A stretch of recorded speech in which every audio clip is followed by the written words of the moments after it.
And here we are, the top 10 greatest UFC fighters of all time. This is the definitive top 10 GOAT list. I don't want to hear anything else. Don't want to hear any disputes. This is it. No arguments. I've figured it out, basically. So my criteria, I'm looking at quality of wins. I'm looking at legacy. I like aura. I like aura. So I'm going to be thinking about their aura, and I, I do take into account quantity when we're trying to separate the best guys. And yeah, let's just get right into it because we'll see when we get in there. We're going to do some honorable mentions because we know that it's never going to be just 10. We're going to give some extra awards out today. So it's going to be two guys that I thought were really unlucky not to be included. One in particular. There was other people in there that I thought maybe could have had a go, like Aldo and Charles Oliveira and stuff like that. But these two are the two that were the most unlucky not to be included. So the first honorable mention is DC, Daniel Cormier. Legend of the sport. There he is holding the two belts, but he couldn't crack the top 10 list. He's in most people's top 10, not mine. And the reason for that is he's lacking wins, guys. He got into the UFC, I believe, in his mid-30s. I think he was around 36. So he didn't have the opportunity to gather a lot of wins and a lot of fights in the UFC. So while he seemingly has accomplished a lot in the sport, go down the list a little bit. Stipe is his best win. That's a fantastic win. He KO'd Stipe in the first round. Not going to question that one. Gustafsson, then we're getting a little bit steep there because that wasn't even a great performance.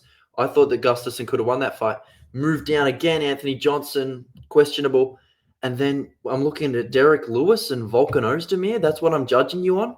Those guys are run-of-the-mill wins for anyone else. But they were title defenses for DC.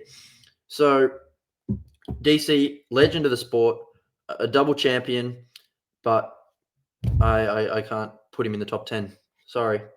Moving on. Max Holloway. This was really hard. I really wanted to include Max in the top 10, but the issue for him is he just loses to the best guys. So the other people that are going to be featured in this list later on, like Volk and Ilya Topuria, he couldn't get it done. He lost to Volk 3 times, and he's also got those losses to DP. So while he does have fantastic performances against lower level competition, when it comes to fighting the best of the best, he just hasn't been able to get it done. Doesn't take away from how legendary his wins are. Yair Rodriguez, fantastic win. Justin Gaethje, obviously he's got the 2 Aldo wins there. He did get that one on Poirier back, but he's just missed out on the top 10 today. So sorry, Max, but I'm going to move on. Number 10, Demetrius Johnson. Everyone has DJ in their top 10, top 5. Some people have him as the GOAT. He just scraped in on this list. And that is because he lacks a lot of quality. That's no fault of his own. Because when he was fighting in the UFC, there were not small men in the flyweight division. There were not small guys coming in to fight him, basically. There weren't enough people of that size on the planet. How many guys do you know that are fully grown that are 125 pounds? I don't think I know anyone. So they just don't exist, which is why they had to pull guys like John Moraga, Chris Carousel. It's not doing it for me. The Joseph Benavidez wins are okay. Henry Cejudo's a great win, but he was young, and then he ended up losing to him later on. So he's got so much skill and so much talent. If it was a pound-for-pound most skilled, he'd probably crack the top 5, top 3, but we're going on quality of wins and overall legacy. I'm sorry, DJ, but you're not making it today. Moving on, Khabib Nurmagomedov, another guy who some people call the greatest of all time. He can't be. He just can't be. He's got 13 wins in the UFC, 13 fights, and 3 good wins. Let's be honest. Edson Barboza, Elia Quinta, they're okay. They're run of the mill. You had a 13-fight win streak. It's fantastic. You're in the top 10, but you're going to need more than McGregor, Poirier, and Gaethje to get past. That's Charles Oliveira kind of level stuff, right, that we're talking about. Charles Oliveira has essentially done the same thing, and he's not on the list.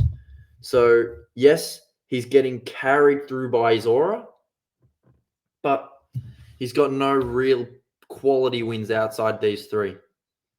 But I love him. He's got a phenomenal aura. And who knows what could have happened if he had kept going. But he slides down to number 9 on my GOAT list. Moving on. Poatan, Alex Pereira. He would not have made this list a month ago. Prior to beating Magomed Ankalaev, he was not on my list. But now he's redeemed that loss, meaning that it doesn't really look so bad anymore. The loss to Magomed Ankalaev was detrimental when it first happened. Everyone was like, well, is he done? How good was he in the first place? Magomed kind of schooled him. Completely different narrative now that Alex Pereira has come out and KO'd him in the first round, and it makes his whole career look so much better. He's at 8 on the GOAT list right now. That could change. He could move up depending on what happens in the future. But he has got some of the best quality wins for a guy with 10 fights, 10 wins in the UFC. Adesanya, phenomenal win. The Ankalaev win is fantastic that he just got. Beating Yuri Prohaska twice, man. No one is doing that to Yuri Prohaska. That guy steamrolls everyone else. No matter how long it takes him, he gets it done. But he looks like a fish out of water when he fights Alex Pereira. It's a completely different ballgame because this guy is a beast. He's in top 10 greatest fighter of all time. Coming in at number 8 on this list. I really hope he moves up. Maybe if he gets a belt at heavyweight, we'll see that happen. Another thing, he's the first 3-weight champion in the modern era. Three-time champion, sorry. He's the first 3-time champion in the modern era. So think about that a little bit. Anderson, the Spider, Silva, the Spider. I think people are starting to realize that this guy isn't the best fighter of all time. He's in a lot of people's top 3. No, he's not. He, once again, just doesn't have the quality and standard of wins that you need to be up there. And the slide that he had at the end of his career really doesn't help. When you're looking at the greatest fighters of all time, it's much more comforting to see them with a even record, like a GSP, like a 21-2 in the UFC. Whereas 17-7 looks like numbers that Cody Brundage would put up. I don't even think Cody Brundage has 7 losses. So, yes, he was old, and it was kind of like he just wanted to cling on, but it doesn't look good. It really doesn't look good. So, the 15-fight win streak is really what's bringing him into the 7th spot at the moment. And until Islam beats that, he's going to stay there. Phenomenal career. He beat some good fighters. He doesn't have a great win on his record. Forrest Griffin, how much does that mean? Chael Sonnen twice. He's got like 18 losses. Dan Henderson, it's a pretty good win. But he just doesn't have the quality wins that we're looking for to reach that top 3. But he went on a 15-fight win streak. So what can you say? Moving on. Ilia Topuria. 9 wins in the UFC, 9-0. He's still undefeated, and he has 3 wins that we're going to talk about. Alexander Volkanovski, Max Holloway, and Charles Oliveira. I'm going to use the same sort of argument for Ilia as what I did for Khabib, right? Khabib has 3 wins, and Ilia has 3 wins. But Ilia's 3 wins kind of trump everything else that Khabib did in his career. I know he was 29-0. Whatever. Volk, Max, and Charles are the 3 greatest wins, consecutive wins that anyone's had in UFC history, and it's the way he did it, man. Slumping each and every one of them out cold. Who does that? No one does that to Max Holloway. The guy had never been dropped. Ilia Topuria will be number one on this list by the end of his career. I hope that he keeps going and doesn't call it too early, because he's said that he's going to retire at 30 in the past and whatnot. I really hope he goes on, and he's never going to lose. This is, like he says, he's the new generation of MMA fighter, and until the next Ilia Topuria comes along, he is going to remain undefeated, and he's going to continue to kill our favorite fighters. So these 3 wins are better than anything Khabib did in his career, better than Anderson Silva's whole career, right? Compare a KO win over Alexander Volkanovski to the first round knockout over Forrest Griffin. Give me, you can have 20 Forrest Griffins on your record. It's not going to be better than an Alexander Volkanovski win. That's why he's only got 9 wins in the UFC, but he's coming in at number 6 on the GOAT list. It makes sense to me. He's a freak, and he, mark my words, he'll be number 1 by the time his career's over. But these next guys that are coming up have quality and quantity, so they're getting the nod over Ilia right now, because I don't think you can be number 1 with 3 good wins. Great wins, but he will be the best ever by the end of his career. Moving on. GSP. This is a tough one to rank because he's actually got really good quality. Different to Anderson Silva, you can go through his wins and really point out some really good fighters. The 2 BJ Penn fights, they do a lot for him. One of them is one of the greatest fights of all time, and BJ Penn was a beast back in the day. So you've got to give him credit for those ones. Matt Hughes, he was able to beat twice after losing to Matt Hughes. And Matt Hughes, once again, was a steamroller at the time. And I really like the Carlos Condit win. That's a great fight where GSP had some adversity. He caught a clean head kick to the chin, and he got back up, and he was able to end up winning that one in a phenomenal fight. So I like the Carlos Condit win for GSP. The Bisping one, say what you will about Bisping because he was old. He'd just come off beating Dan Henderson. Who cares, really? We knew that Michael Bisping wasn't the best fighter at middleweight at the time, but he was able to claim a second belt and KO Michael Bisping or submit Michael Bisping. So GSP has a phenomenal career. He's only got the 2 losses on his record. You can definitely say that he lost to Johnny Hendricks, but in the grand scheme of things, it doesn't change much because we know what happened in that fight. That's why I think it's definitely a contributing factor for me into why he's lower down on this list. But then again, the 4 guys ahead of him are better fighters and deserve to be above him. But GSP, 21 wins in the UFC is fantastic with such a low loss ratio. So fair play to him. He's one of the GOATs, not in the top 4 though. Moving on, Jon Jones. Wow. It's not very often that you see Johnny Bones slip this low, but he has tarnished his legacy. And that's what he was afraid of. He was afraid of going into a Tom Aspinall fight. I can't believe I'm talking about Tom Aspinall, but tarnishing his legacy by losing. Well, John, you didn't lose, but you did tarnish your legacy by not going in there. And also, all of the out of the cage stuff, popping for steroids constantly, the hit and runs. I don't like that stuff. It probably doesn't have anything to do with how good you are in the cage, but it has a lot to do with how great you are. So the next 3 men on this list are great men. And Jon Jones is not a great man because of what he does outside of the octagon. He lost to Dominic Reyes, and then Dominic Reyes went to go get knocked out 5 times. 4 times, 5 times, whatever it is. Alexander Gustafsson is on his list of best wins. Who cares if you beat Lyoto Machida, man? Seriously. These guys are not all-time wins. The best win is Daniel Cormier, yes, who was honorable mention on this list. Then you got Cyril Gahn.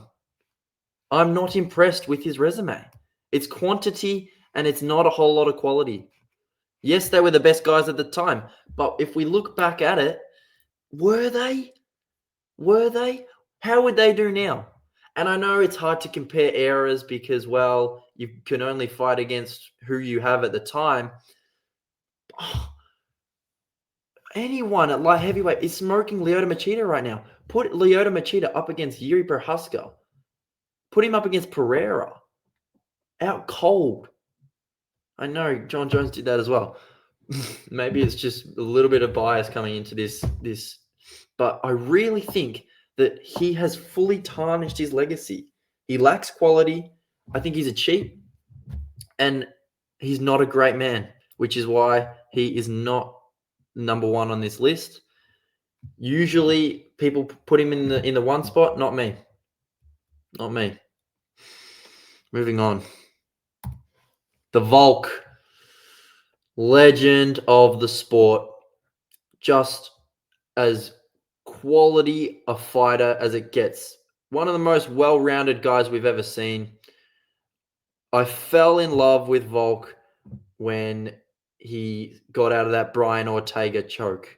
Because previously, if you remember, he wasn't a huge fan favorite after those Holloway fights, particularly the second one, because people thought Holloway won. People knew Max Holloway. He was a bigger name, and he was really well liked. And then a lot of people thought Volk robbed him, which he didn't. He didn't. And then he just goes in there and beats up Brian Ortega after getting out of two of the tightest subs that you'll ever see. And everyone talks about this. I know I'm not saying anything new, but that is just grit and heart and toughness. And it went on to be proven in his later fights against Max Holloway. 3 wins against Max Holloway. I can't believe I didn't lead with that. 3 wins against Max Holloway. What more can be said? That is one of the top 11 fighters of all time, in my opinion, that he's beaten 3 times. He's got 3 of them on his resume. It's enough to get you into this list on its own. But then he's got Diego Lopez to recapture the belt after everyone counted him out, taking 2 back-to-back losses against 2 guys that we will see on this list. I'll tell you right now, Islam's on the list as well, even though you haven't seen him yet. So he's only lost to 2 guys that are on the list. I know it's a little bit contradictory because I said that Max Holloway didn't make the list because he lost to the best guys, but I think that Volk has done a little bit more. The 3 Max wins, coming back and beating Diego Lopez, and then you've got some other filler wins there like Yair and Brian Ortega, who are good fighters. Don't get me wrong; they're 2 of the best fighters of this era at flyweight, featherweight. So it's a fantastic win, and he's a fantastic fighter, and I love him. I really love him. Moving on. Islam Makhachev is not going to be my number 1, but he is phenomenal. He is phenomenal. 2 wins against Volk. It's enough to get you in here on its own, like I said before. And then he's got Charles Oliveira. The big thing that we have to talk about with that win is that Charles was a wrecking ball at the time. No one was coming near him. No one could stop Charles. He looked like the best lightweight of all time. And then Islam came in and just snapped his fingers and proved why he is a different level. And he's about to break the UFC win streak record, which I shouldn't say that because I actually picked JDM. But he is a world beater. Arman Sarukian, Dan Hooker, Dustin Poirier, Charles Oliveira, twice Volk, and 1 loss, which we can sort of write off. It was early to the striking game. And what more can we say about Islam Makhachev that hasn't already been said? He has proven himself time and time again. His dominance, aura, those 2 wins against Volk, the win against Charles, he's a freak. And I think that if he beats JDM, I'm going to move him up to number 1. But as it currently stands, there is one guy ahead of Islam right now. And I don't think that you would have guessed this at the start of the video, but Merab Dvalishvili is the greatest of all time. Congratulations, Marab. You are the GOAT of the sport. I have come to this conclusion this year after he beat Corey Sandhagen that no one is better than Marab. He's a freak. Sean O'Malley twice. Sean O'Malley hadn't lost before those Marab fights. Yes, he fell over against Cheeto, whatever. Sean O'Malley hadn't lost, and he was on fire. And Marab came in and just ruined all of that and proved levels. Umar Nurmagomedov. Umar, although he doesn't have the quantity of wins, we know that he is a beast. We know that he's going to be probably a title holder at bantamweight at some stage. But Marab made it look easy in those last 3 rounds. He really did make it look easy. Yan, 50-45 against Petr Yan. No one does that to Petr Yan. He destroyed him. Yan looked like he was about to cry in there. And Yan is one of the most skilled, creative, and frankly greatest fighters in bantamweight history. And Marab just made him look like a kid. Henry Cejudo, we're going down, and the wins are actually almost getting better. They're almost getting better. Win after win after win against the greatest fighters of this division's history. These guys, I think, are the best fighters aside from Marab to step in the cage at bantamweight. Yes, Dominic Cruz. I think Dominic Cruz would have lost to all of these guys. He did lose to Cejudo. Dominic Cruz would have lost to all of these guys on Marab's resume right now. Marab has gone through Sean O'Malley twice, Umar Nurmagomedov, Petr Yan, Henry Cejudo dominated him, and dominated Corey Sandhagen. So I don't care about his 2 losses at the start of his career.